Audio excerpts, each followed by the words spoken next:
Hi everyone. Thank you so much for making time to join today's session as usual. And since it's now 8:35, we'll officially start with today's session.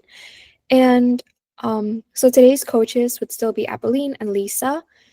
And before we begin, like usual, would it be okay for everyone to just, turn on your camera so you can take a quick group photo before we can start?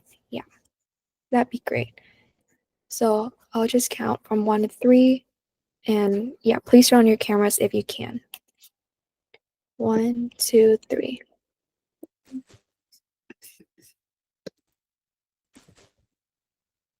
Yep. Thank you everyone for turning your cameras.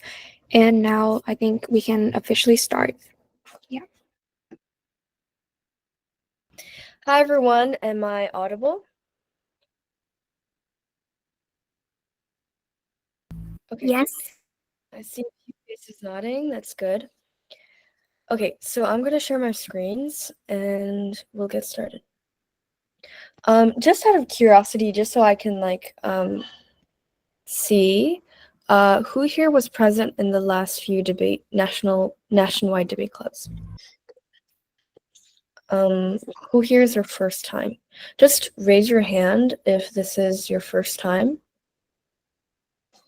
in the nationwide debate club, just so I could see the number. Okay, so quite a few people, but I get that most of you already are familiar and most of you already joined previous debate clubs. Okay, that's great. So I'll share my slideshow.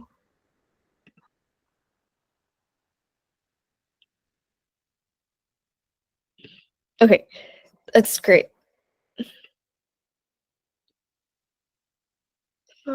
Wait, let me present it.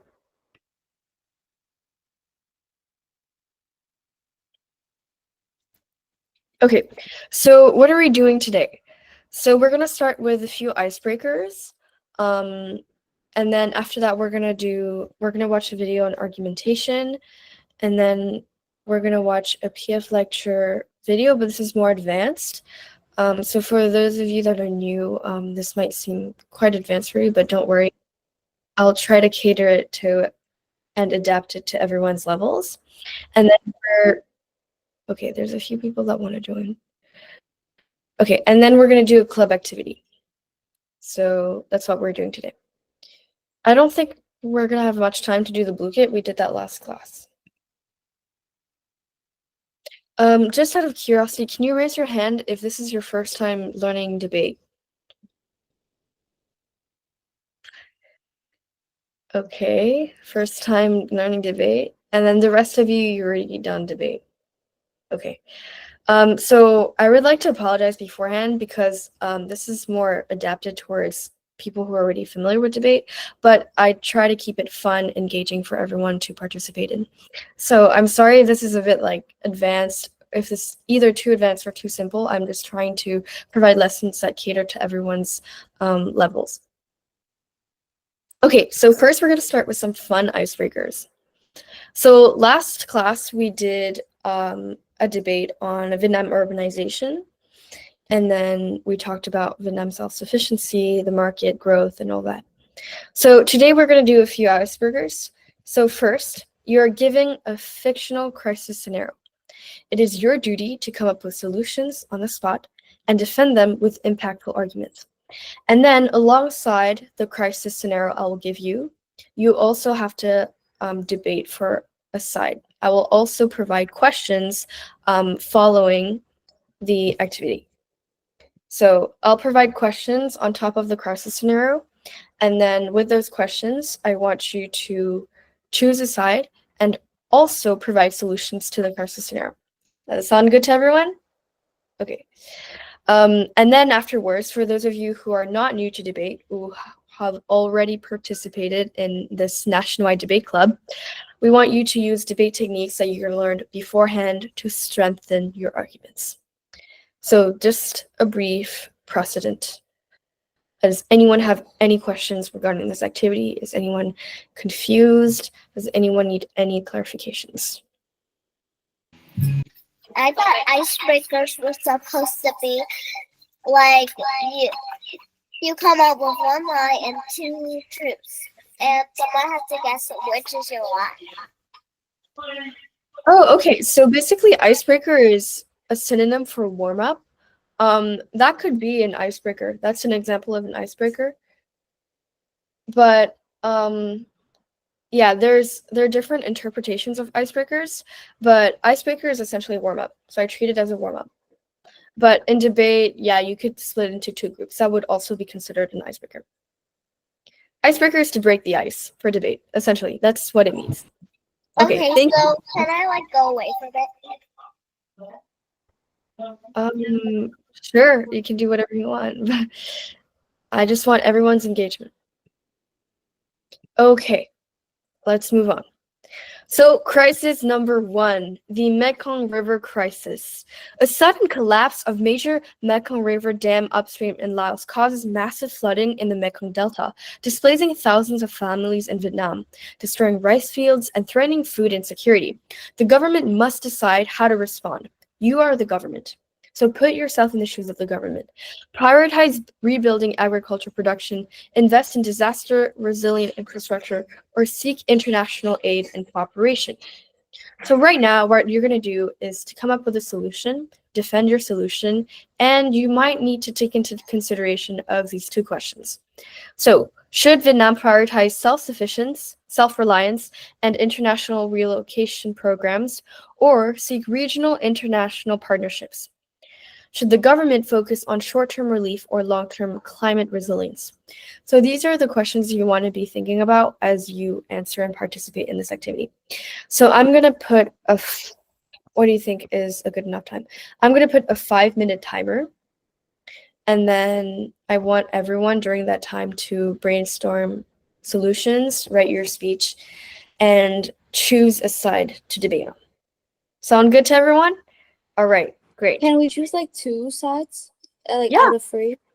You mean like what do you mean two sides? Like two sides. So the first question gives us like three sides to choose. Can we choose two sides? Oh yeah, of course. No worries. It's up to you. I'll set a 5-minute timer, and if that's not enough time, I'll add 5 more minutes. Right, best of luck. And then you'll just raise your hand as soon as you're finished. And since there's quite a lot of us here, we're just going to do first come, first serve, and we're going to I really apologize for everyone because not everyone will get the opportunity to say their speech out loud and to express their speech. So we'll have more opportunities for you to speak up if you want to, but we're just going to choose like maybe 5 speakers.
Do we have questions? Oh no, I'm just done. Oh, are you ready to share? Okay, so I think that's time is up. If you guys want more, we can give you more minutes. But if anyone is ready to share their speech, then go ahead. The floor is yours. Jennia and Nguyen Cong Tuan, can you guys share your speeches in that order? Oh, okay. Should I start now? Of course, whenever you're ready. Okay, so my speech will begin in 3, 2, 1. So, for the first question, I think that eternal relocation and international partnerships, Vietnam should focus on that. And here are the following reasons. So, internal relocation can help give houses and homes for people who don't have enough money to afford something new. It also gives people a chance to restart life and find a new job, especially if they're a rice farmer. Their entire life revolves around their rice field, and basically after the flooding and all the damage that's done, their entire life work and their job, their only source of income is basically just gone, which is terrible for them because they probably have a family to support, people to feed, including themselves, and without money or like proper support, then they might go days, even weeks, uh just like living on the streets, starving, and they might never be able to get back on their feet or like find a new job, because most of their life, I believe that for most of their life they has been spent doing it on like rice farming, and they've been focusing on rice farming basically. So they have a lack of experience in basically almost everything else, which can make it really hard for them to find a new job. It can also give children the chance to get back into study and education faster of home, since this flood might likely destroy books, possessions, and all the other stuff that aids children in their study, especially schools and hospitals as well. And internal relocation can help children move and like find a new home, find a new place to study, and basically just get their life in line again. It it protects people from further harm of being homeless and further struggle of living on the streets. And it's also the government's duty to fix this and provide homes for their citizens. Without a proper home and lack of job, it can make them starve and have more complications, especially if someone in their family is injured with the flood and they have to help pay the medical bills. It can be extremely hard and extremely stressful for them. And for internal partnerships, can help have way more resources to make things quicker, make the relocation, make the support quicker for Vietnam, and basically just help Vietnam overall. It can help a wider range of people because they have way more resources to even spread awareness about this issue and gain support through social media and charity events and basically stuff to like make sure that make this event basically like known and like spread awareness so that people can help support more. It can make sure that many people recover their damage losses, and donations may help in terms of education, rebuilding schools, hospitals, and even lives, which can help a ton of people. And for the second or for question, then I believe then the government should focus on long-term climate resilience because it will help way more people, especially the country in the long term, and it will help the country as a whole since resources won't be spent on things like these accidents and can be used instead to develop more technology and improve quality of life. It will help save way more lives and basically just to make sure that just save a lot of people from having to experience the loss of a loved one just because of a flood or something like this. And it's overall just simply better if the government focuses on long-term climate resilience, and that'll be all. Wow, that was amazing. Thank you so much for being our first volunteer. Um, that was a really great speech. You had so much to add. I don't have that much feedback for you since you wrote this in under 5 minutes, so that was really impressive. Thank you. I just out and rejoined again, and I'm done my speech now. Can I read it? Because I'm out, and Oh, I'm just rejoined again. sure. Yeah, you will share your speech. There's just I think there were a few other people that wanted to share their speech before, but other than that, yes, of course you can share your speech. Who else was it that shared that before? Oh yeah, Nguyen Cong Tuan. Yes, you can share your speech because you raised your hand before, and then Olivia, you will share your speech after him. I would tell the self-reliance on international partnerships. Vietnam faces enormous challenges when disasters strike the Mekong Delta, such as massive flooding caused by dam collapses upstream. The questions of whether to rely mainly on self-reliance or to seek regional and international partnership is crucial. On the one hand, prioritizing self-reliance through internal relocation programs and domestic disaster management can strengthen Vietnam's independence and ensure that solutions are tailored to local conditions. Developing national capacity, investing in infrastructure, and mobilizing communities can separate long-term reliance and reduce dependence on external actors. However, disasters along the Mekong River often exceed the capacity of a single nation. The river is a shared resource that flows through multi countries, meaning that floods, droughts, or dam failures have cross-border impacts. In such case, regional and international cooperation becomes essential. Organizations like the Mekong River Commission or the United Nations can provide financial assistance, technical expertise, early warning system, and diplomatic platforms to address disputes. International aid can also accelerate recovery and introduce innovative technologies that Vietnam might lack domestically. Therefore, the most effective strategy is not to choose one over the other, but to combine both approaches. Vietnam should strengthen self-reliance to build resilience at home, while also actively seeking international partnerships to share responsibility, secure resources, and enhance collective security. A balanced strategy will allow Vietnam to both protect its sovereignty and maximize its ability to cope with future crises. Thank you for sharing. I really like how you mentioned the specific organizations. I think that shows a certain depth of research.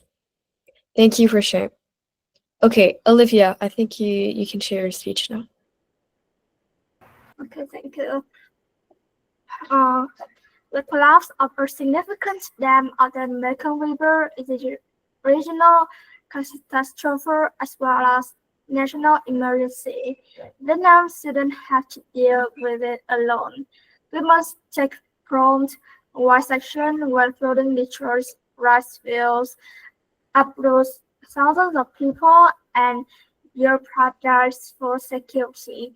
That reminds me of a landslide in village that I mentioned in 10th edition of Inspires. You can research it.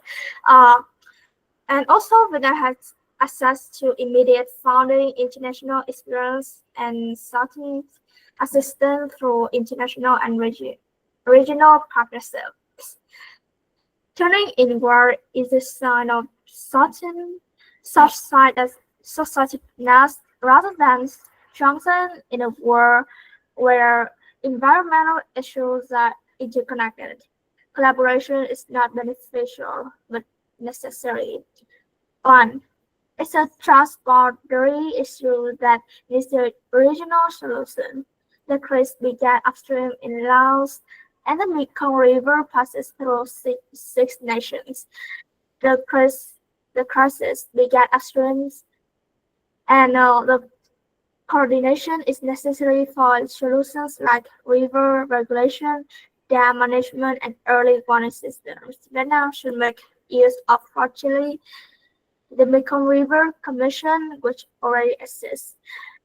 Second, Vietnam requires technical and financial assistance. It is costly to relocate families, rebuild infrastructure, and restore agriculture. Grants, loans, and emergency assistance are available from the United Nations, World Bank, and ASEAN. Those resilience systems can be designed with the assistance of international engineers and climate specialists. Finally, Vietnam's long-term position is strengthened by its international solidarity.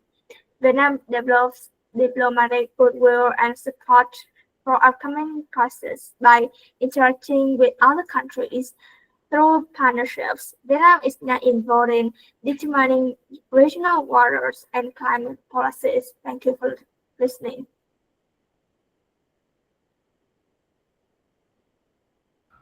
Okay, thank you, Olivia. That was great. Okay, who else raised their hand? Oh yeah, Tommy. You could share. I will be answering like question 3 if you wouldn't mind. So, my speech will start in 3, 2, 1. So, coaches, the Mekong River crisis has shown that short-term relief, while essential, is never enough. Vietnam has looked beyond temporary fixes and prioritize long-term climate resilience. If we pour all our resources into immediate relief alone, the cycle of disaster will repeat every time a dam fails or extreme flooding strikes. But by investing in resilient infrastructure, the flood management systems, and the sustainable relocation programs, we break the cycle and protect our generations to come. Focusing on resilience, also,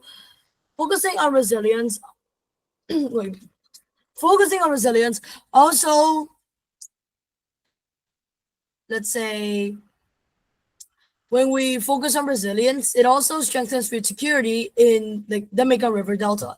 So when the Mekong Delta is shielded by the from future floods, farmers can plant with confidence, communities can rebuild without fear, and economy will stabilize naturally. Moreover, prioritizing climate resilience allows Vietnam to position itself as a regional leader in adaptation and sustainable development. By showing what the world we can transform a tragedy into an opportunity for innovation, we open the doors to strong partnerships, green technology investments, and the international funding support. This not only protects our people, but also enhances Vietnam's standing on the global stage.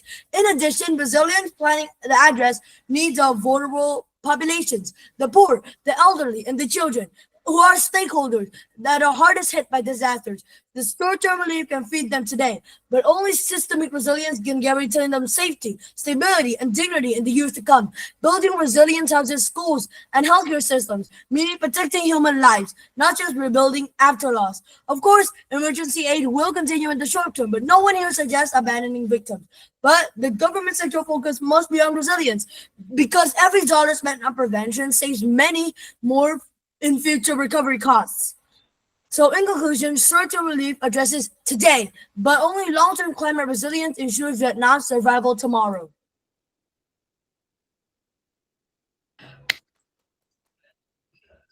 Wow, that was really, really impressive. Congrats, Tommy. Yeah, thank you for sharing your speech. That was really impressive. I think like people were just blowing up in the chat because they were saying how intimidated they are by you. Yeah, but I really like your approach to it. It's really, it's really assertive, and you were really clear with your arguments, which is something that is really important in debate. I was taking notes, and you really emphasized on resilience relocation programs, stabilizing and adaptation, investing in sustainable development, and you really emphasized on your home country, Vietnam, which standing on a global state. And what I really like is you added impact. You emphasize protecting human life and future recovery costs. It's really important to mention impact. This is just a side note for everyone, because if you do not have impact, then you essentially lose that argument. So it's nice that you emphasize that impact and you underscore it so that we know what to compare to. Thank you, Tommy. Does anyone want to take a brave step and say their last speech before we move on to the next one? Is anyone brave enough to compete after Tommy's speech? Okay. They all lost their will. I take it that was our concluding speech for our first crisis. All right, we're gonna go a little bit faster for the next one. But okay, this is the next one. Lisa, do you want to take over this one? If you want to. So for the second one, we have another scenario, which is tech dependency crisis. I don't know if you guys know about the AI going right now. There's a lot of dependency in this world. So Vietnam's booming economy depends heavily on the global semiconductor imports for its manufacturing sector. A sudden global shortage of microchips due to the geopolitical conflict in East Asia cripples Vietnamese factories, leading to a massive layoff and slowing exports. Should Vietnam invest heavily in domestic semiconductor production at huge costs? So you guys have 5 minutes again, or if we need extra time, it's okay too. And you choose a side if you want to invest heavily or not. And then remember, you guys should be adding impact to your argument, like what Appeline said. Okay.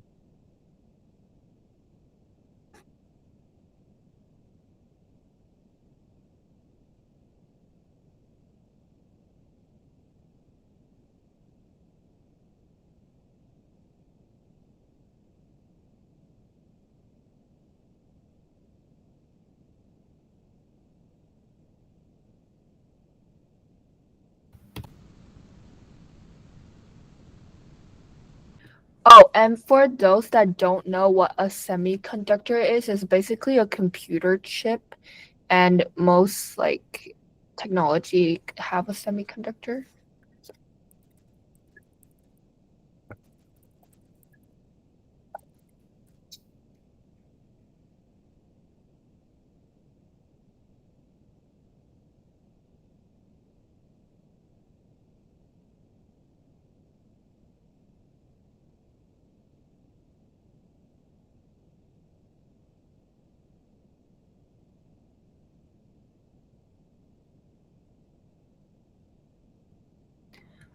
In the chat, domestic means like in the nation, so locally.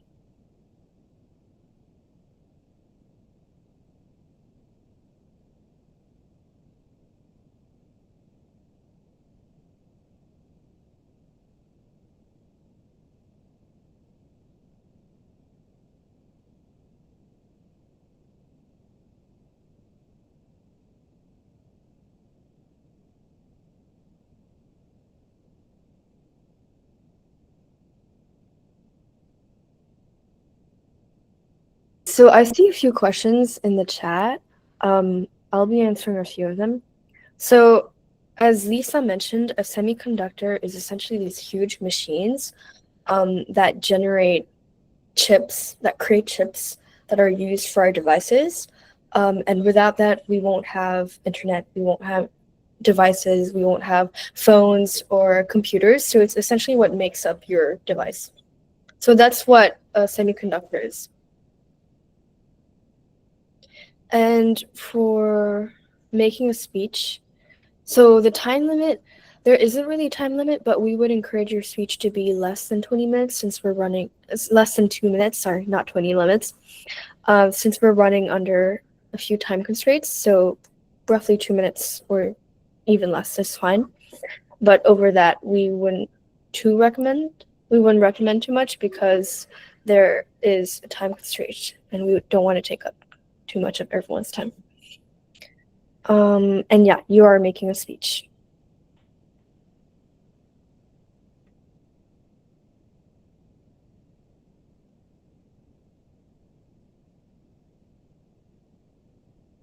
Is it 5 minutes yet? It's not yet. It's been 3-4 minutes. Okay. You still have a few minutes. Even though I'm not done, I'm still gonna raise my hand.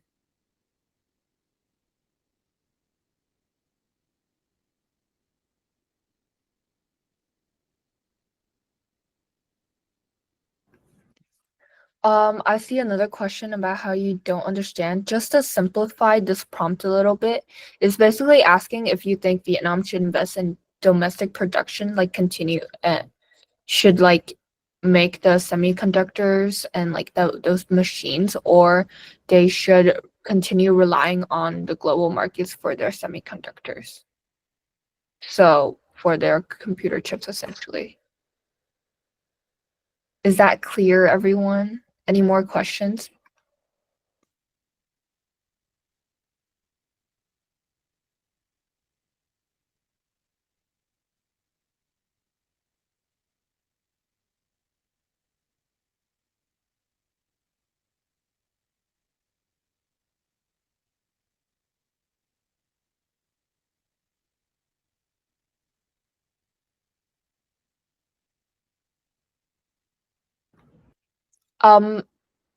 Apolline, can you translate the question into Vietnamese because I don't speak Vietnamese? Okay, I'll try. Like, no, wait, hold up. Pull I up don't know the translate. how do we see semiconductor production in Vietnamese? Can Wait, I can have someone can I translate have for to, us? can I have to, Because I don't really. I can translate it.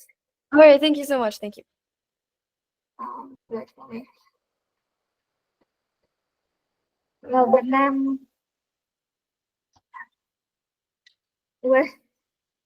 Việt Nam có nên like my voice will not say to you. I will say to you khủng hoảng phục. Maybe I'm not I'm in northern of Vietnam. Khủng hoảng phụ thuộc công nghệ.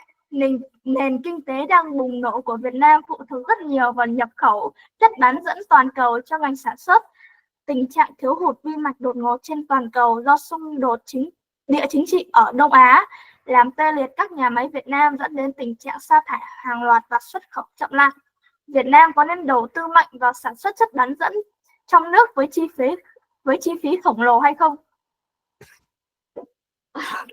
Is that enough for you? Yeah. Thank you. Thank you so much.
Can I please do my speech? Are you ready? Yes. Okay, sure. If you're ready, then just deliver your speech then. That's great. So my speech will start in 3, 2, 1. So, coaches, the semiconductor crisis has exposed a dangerous truth. Vietnam's economy is too dependent on foreign supply chains. When the geopolitical conflict disrupts the flow of chips, our factories stop, workers lose jobs, and exports decline. We cannot build a resilient economy in such a fragile foundation. My first argument is the economy of dependence and security. By investing heavily in domestic semiconductor production, even at a great cost, we secure technological independence. Chips are the foundation of modern economies, powering everything from phones to defense systems. If Vietnam remains reliant on imports, our economic future will always be vulnerable to global disruptions. Securing our own chip production to guarantee the stability in the critical industries, it ensures that Vietnam factories keep running, workers keep earning, exports continue flowing, even during global crises. In the world of uncertainty, their self-reliance in semiconductors means survival, stability, and sovereignty over our future. Before I continue, chips are like those things that you put in your phone, not those things that you eat. So my second argument is that the high-tech job creation and innovation. So there, the domestic semiconductor production around the world will create thousands of high-skilled jobs in engineering, design, and advanced manufacturing. This leap into high industry positions in Vietnam is not just an assembly hub. As a true innovator, drawing international research on partnerships and boosting our scientific capacity. So the impact. These jobs provide more than salaries. They build a knowledge economy, investing in human capital, meaning a generation of Vietnamese scientists and engineers tomorrow. This is how Vietnam escapes the cheap labor trap and becomes a respected global technology leader, shaping the future instead of following it. So, yes, the cost is high, but the price of inaction, layoffs, and dependency and lost opportunity is far higher. Vietnam must invest in domestic semiconductor production to protect its economy, create high-tech jobs, and rise in as a global technology leader. The future of Vietnam depends on it. Thank you. Can it be the second one? That was really impressive. Thank you, Tommy, for sharing. I really like how you're passionate about your country. Yes, rise Vietnam. Okay, who else wants to go next? Yeah, me. Okay, you can go. Is that Olivia? Today, I firmly oppose the position today, honorable judges and fellow debaters. Although there is a serious shortage of semiconductors, Vietnam cannot solve the problem by making significant investment in domestic semiconductor production. Even at exorbitant cost, actually, it might cause more than harm than good. First argument, unsustainable financial burden. The impact is due to its limited financial resources. Vietnam is a developing nation. Nation budgets would be strained if billions were diverted to semiconductor infrastructure, requiring costs to vital areas like healthcare, education, and poverty alleviation.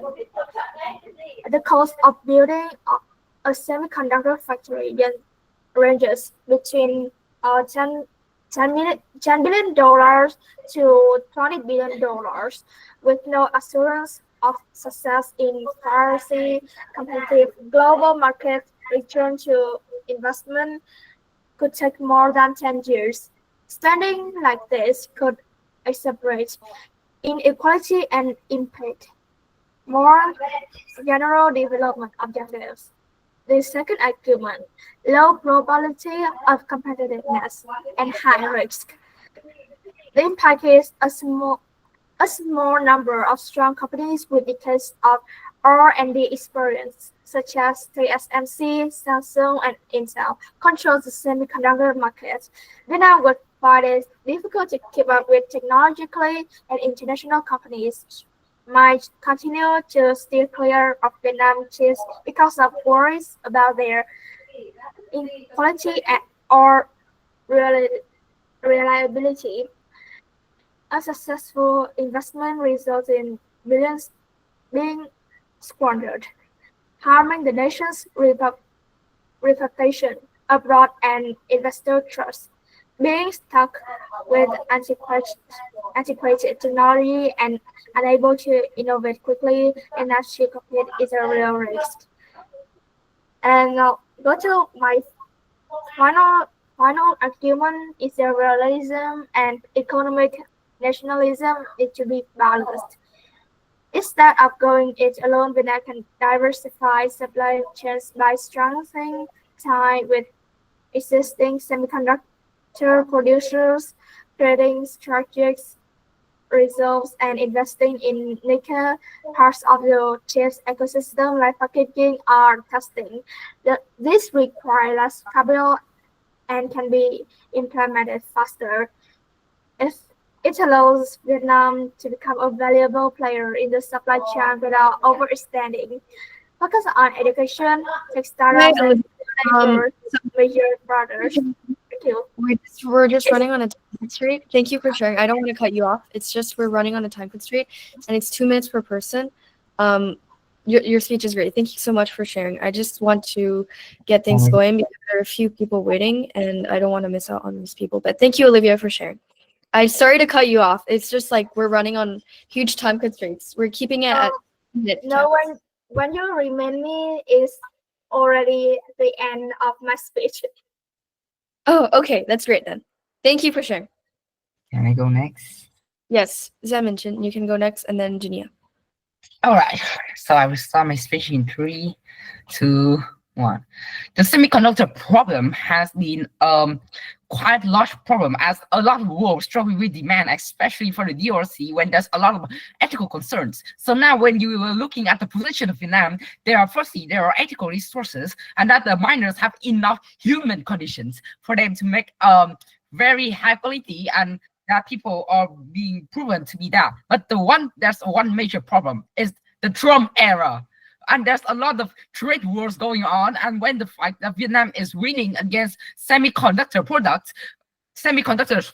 is a very huge problem because number one, if Vietnam has exported or they make their own domestic problem place. For example, if you want to encourage them to be VinFast, so you could mass export things to the around the world, then it's another problem. Another problem when the Vietnam's position as world, they have very good and friendly reputations, but they are not top economic maybe like a few more years. But we then there's going to be a lot of trouble if we are rising our own semiconductor. It's a fight that it's rivaling other countries. It's a fight that it's flooding many markets. And if at one point that we export that much, then there's will be a lot of backlash to our economical solutions, which would later haunt us. So it's a more long-term solutions that we could consider. We could allocate them more effectively, not the fact that we are killing them. And practically, this is end of my speech. Right. Thank you for sharing, Gia Minh Trinh. Okay, Jenny. Is your name Jennia? Jennia? Krause? Jennia Krause? You raise your hand?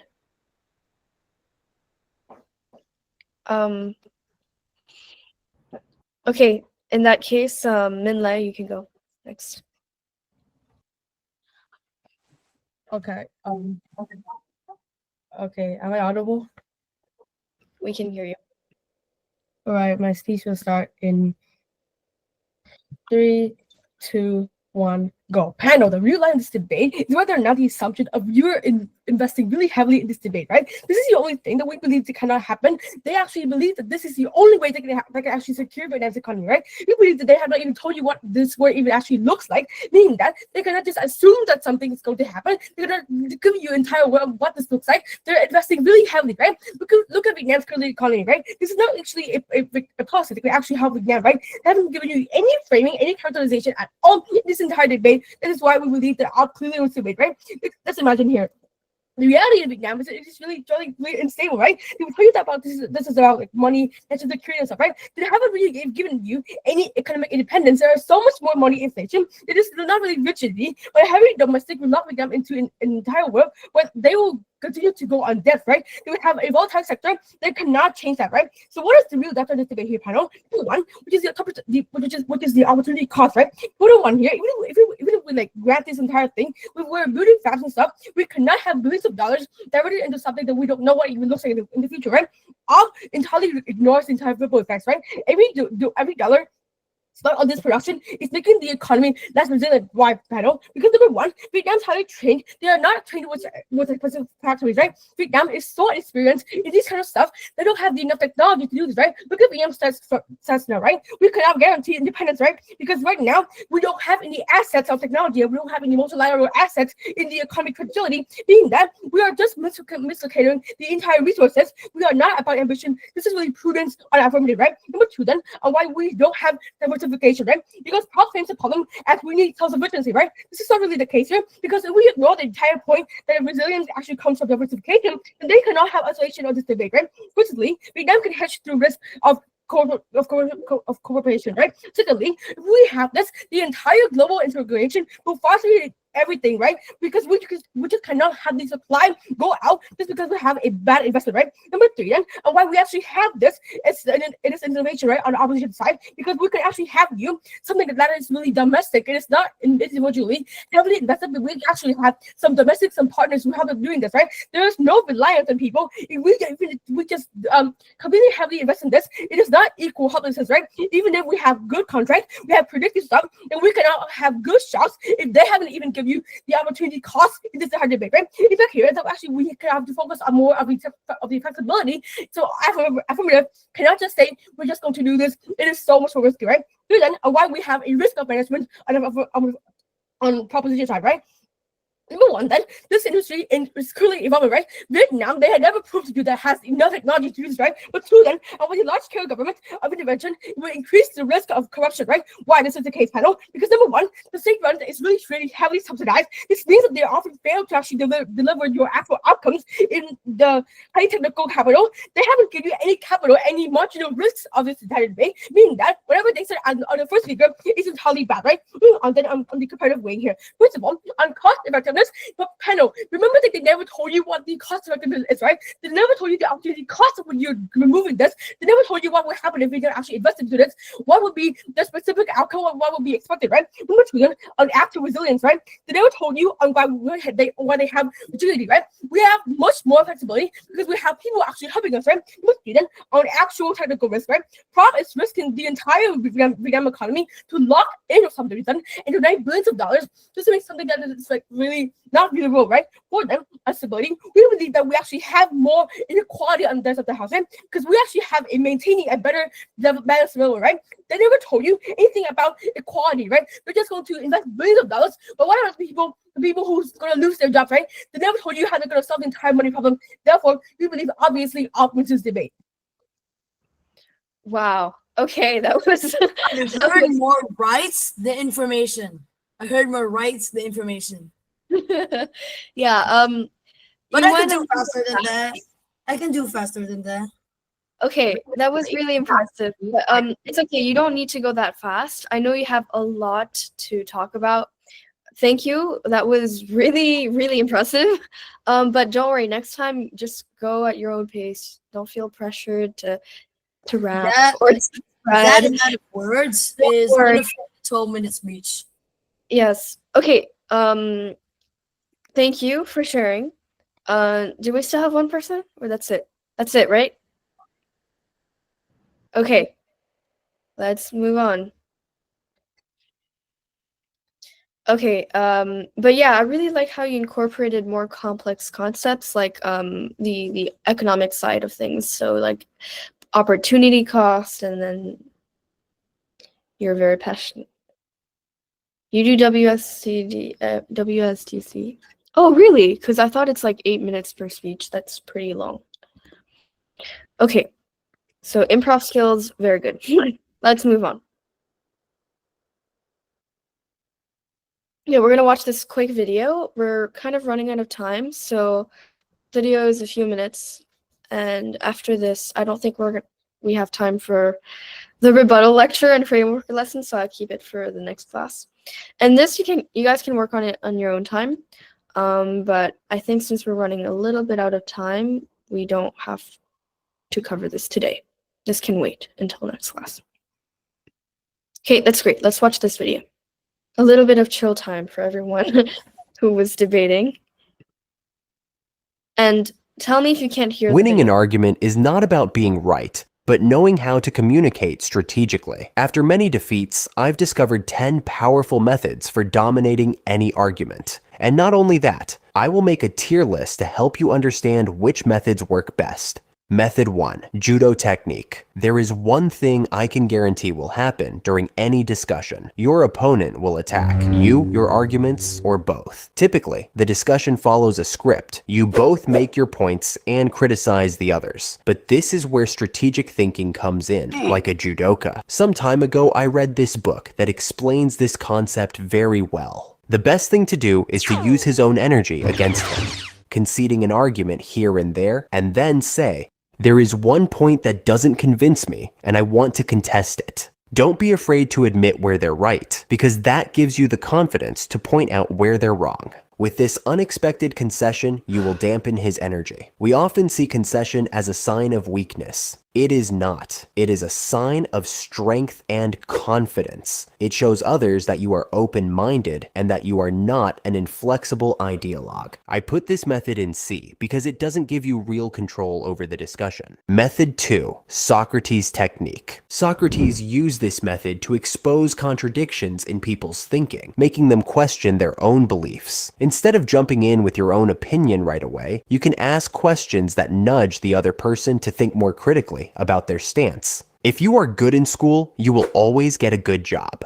So you think people with high grades are automatically more competent? Don't you think other skills are also needed? By doing this, they'll start to see the cracks in their argument. It's a classic Socratic move. Solid, but I'd rank it a B. Method 3. Hypnotic language. The words you use carry a lot of weight. Try swapping out you with I feel. It makes you come across less defensive. Watch how it changes. And especially in public forum debate, or in WSC, you don't really need to use personal pronouns. It's more about the quality of the argument itself, as opposed to what you feel, your emotions. That is not what public forum debate is about. So I just want to preface that for all of you that are wondering. Changes the vibe. Bro, you small bad. I feel frustrated by your smell. You're right, bro. See the difference? Also, throwing in some implied statements or rhetorical questions can get the other person to agree with you without them even realizing it. Saying something like, "Of course, we all know this makes the most sense." It makes your point feel like a done deal, and the other person is less likely to challenge it. Oh, and don't forget to give that intense maniac look.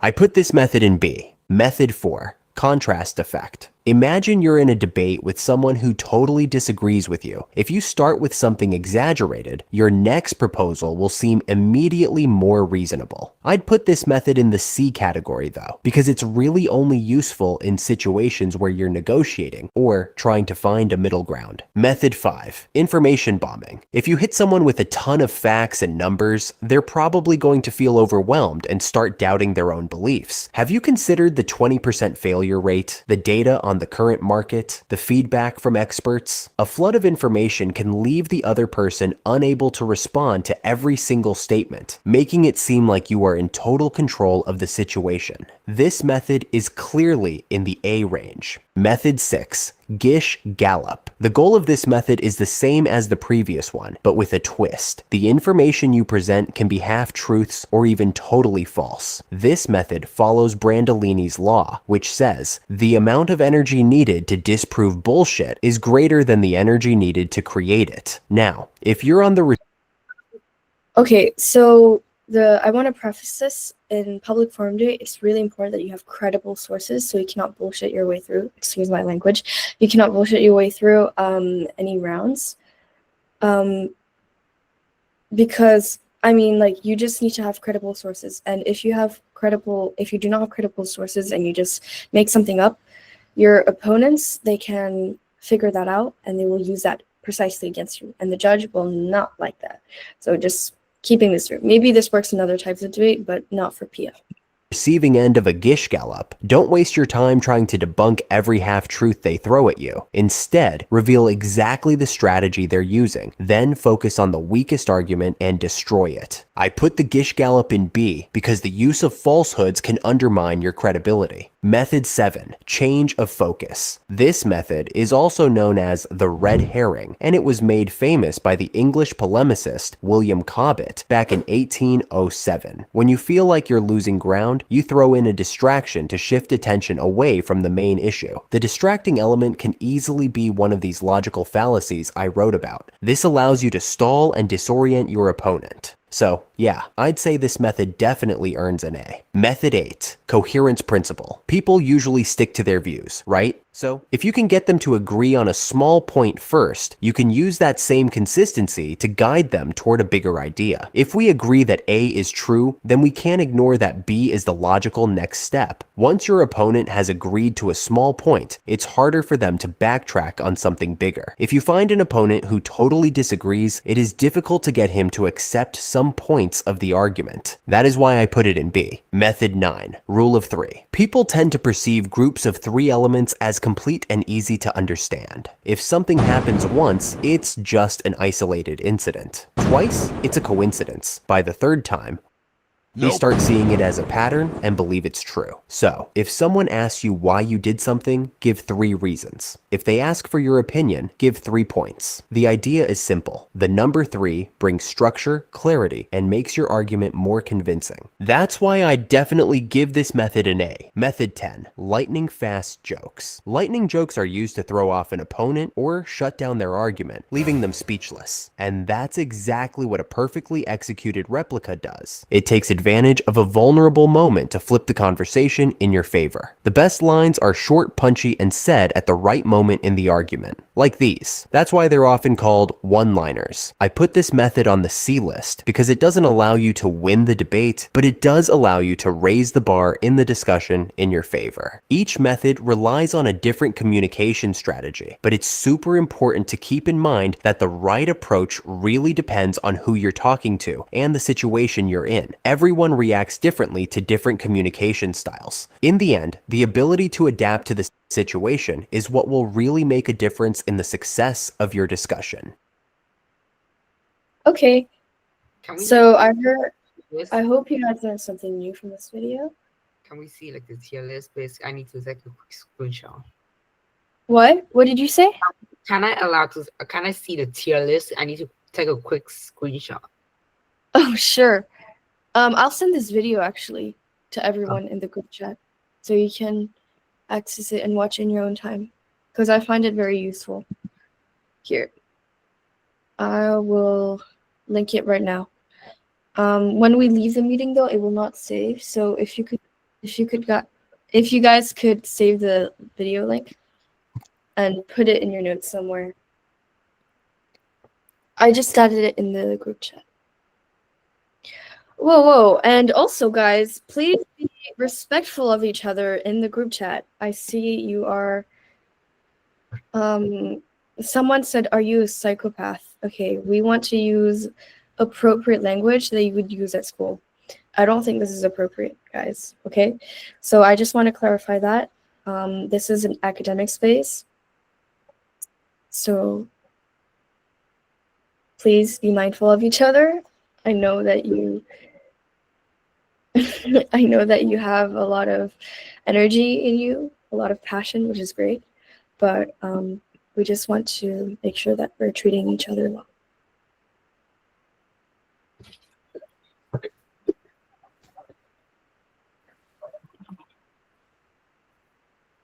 Okay, so I don't want to end, I want to take too much of your time, so I think we're going to end today's lesson. Thank you all for joining today's lesson on a Sunday night. We know that you have school to have lots of commitments, but I hope you enjoyed today's lesson. I hope you learned something new and that you were able to improve your debating skills.